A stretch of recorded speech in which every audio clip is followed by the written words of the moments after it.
Баршаңызға сәлем, қалдарыңыз қалай? Бізде Астанада күн бұзылып кетті, оған қоса өзім ауырып 1-2 күн бойы басымды көтере алмай жатқан жайым бар. Бала-шағам өз күнін өз сүріп кеткен ғой, үйдің бәрі орыс болып шашылып кеткен. Қой құрсын тұрайын бүгін үйдің бәрін жинастырайын деп бірінші кухнядан бастадым. Қарасам, нанның бәрі қатып қалған, ешкім жемеген. Обал болды ғой, осыдан сухарик жасап жіберейін деп нанның бәрін турап алдым да. Кішкене чеснок қосып жіберейін деп, бір жағынан үйдегі вирустың бәрін өлтірсін деп осылай пышақпен майдалап алдым. Негізі теркамен өткізсеңіздер де болады. Мен осылай пышақпен майдалай салдым. Пакетке салып аламыз отдельно, үстіне чеснок қосамыз, тұз, шым-шым, сосын үстіне май қосып, пакеттің ішінде араластыратын боламыз. Және 10-15 минут қойып қоямыз. Чеснок пен нан бір-біріне жақсылап сынып тұру керек. Оған дейін сорпа жасай берейін деп, холодильниктен осылай етімді, сүйегімді шығарып алдым да сорпа дайындауға көштім. Сосын сухаригімізді алып, пергаментке жақсылап жайғастыратын боламыз. Қолымызбен осылай араластырып жіберетін боламыз. Сразу айтайын, бірақ қыздар, иіс деген ураган болады. Бір жағынан өте приятный иіс, бір жағынан еще үйдегі вирустардың барлығын өлтіреді.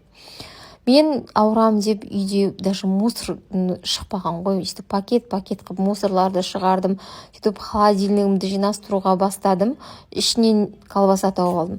Бала-шағам колбасамен өмір сүрген ба білмеймін, осыған пицца жасап жіберейін деп ішкен пиццамның тестасын дайындап қойдым. Тестам көтерілгенше киімдерін бәрін жинастырып, үтіктеп орна қойдым.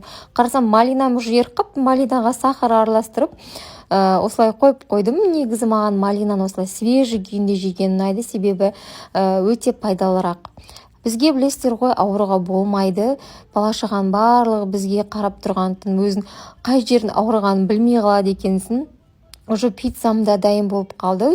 Үйде не бар, сондықтан барлығынан жасап осылай пицца дайындадым. Негізі ішінде сыр жоқ, қыздар, домашний пицца болды.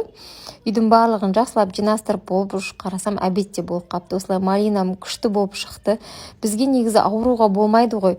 Жазылу үшін қыздар үй жинау керек екен. Осылай тамақ істесеңіздер, өздеріңіздің қай жеріңіз ауырғанын білмей қалады екенсіздер. Мен өзім қай жерім ауырғанын білмей қалдым, тез жазылып кеттім. Бір жағынан бала-шағамды қуантайын деп осылай күшлеп дастарханымды жайып жердім да. Жолдасым да ауырыңқырап қалғаннан кейін осылай сорпамызды екеуміз ішіп алайық, терлеп деп. Еще чеснок пен лукты өлтіріп тұр, барлық жерге қосып атырым, кішкене жазылайық тезірек деп.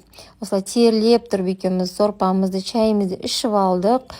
Негізі ауырмаңыздар, жақсылап малинамен, лимонмен чай ішіп, сорпа ішіп терлеңіздер. Ас болсын.